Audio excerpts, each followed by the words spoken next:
परी की जान को खतरा, क्या राजीव बचा पाएगा परी की जान? तो भाई हम जैसे देख रहे हैं ना कि नीति हर कुछ प्लानिंग कर रही है परी को मारने के लिए, और अभी दिवाली का मौका है और दिवाली के मौके पर नीति कुछ गुंडों को घर पर बुला लेती है और वो प्लानिंग करती है कि परी को किसी भी तरह मरवा दिया जाए। और वहां हम देख रहे हैं कि भाई बहुत सारे घर वाले इकट्ठे हो गए हैं और दिवाली की सब सेलिब्रेशन कर रहे हैं। इतने में जो नीति और राजीव के बीच में एक बात भी होती है, एक सीन देखते हैं हम एपिसोड में। तो राजीव कहता है कि भाई तुम अब ना परी को गलत मत समझो और मैं तुम दोनों से ही प्यार करता हूं। तो वहां पर नीति ये बोलती है कि ये क्या मतलब हुआ कि तुम दोनों से प्यार करते हो? तुम मुझे बताओ कि तुम मेरे से प्यार करते हो या परी से प्यार करते हो? सीधा सीधा बताओ, दोनों से प्यार करने का क्या मतलब होता है? तो वह राजीव बोलता है कि नहीं, मेरे लिए तुम दोनों ही इंपॉर्टेंट हो, और अगर मुझे लगेगा कि नीति परेशान है तो मैं नीति के लिए करूंगा, अगर मुझे लगेगा परी परेशान है तो मैं परी के लिए चिंता करूंगा।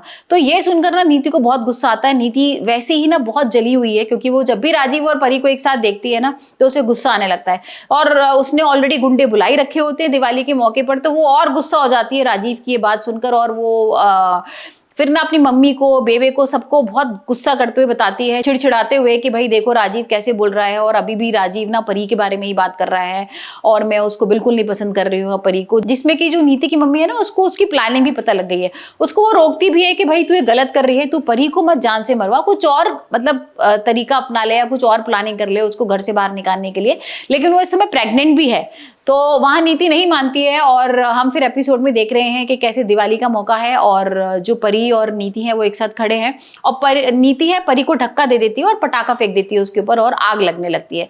इतने में परी के चारों तरफ आग लग जाती है और सारे घर वाले इकट्ठा होकर आ जाते हैं, भागने लगते हैं। वहीं राजीव भी आ जाता है और राजीव ना कंबल ओढ़ कर आता है और उसके ऊपर पूरा कंबल रख देता है, जिससे कि आग सारी बुझ जाती है और फिर वो परी को बाहर निकाल के ले आता है। तो भाई अब ये देखने लायक ट्विस्ट होगा कि क्या परी की जान बच जाएगी, क्या राजीव को कुछ लगेगी या राजीव के कहीं कुछ जल जाएगा, या फिर जो नीति है ना उसका मतलब अब ये तो समझ में आ ही गया ना कि नीति का जो प्लान था वो तो फेल हो गया भाई। तो अब नीति क्या करेगी? अब नीति कुछ और षड्यंत्र रचेगी, या नीति का जो सारा खेल था, बेबे का जो सारा खेल था, जो गुंडे थे वो सब कुछ सच बता देंगे? क्या राजीव के सामने सारा सच आ जाएगा नीति का, और क्या उसके बाद राजीव जो है वो नीति को घर से बाहर निकाल देगा, क्या उसको तलाक दे देगा? तो हमें कमेंट्स में बताइए।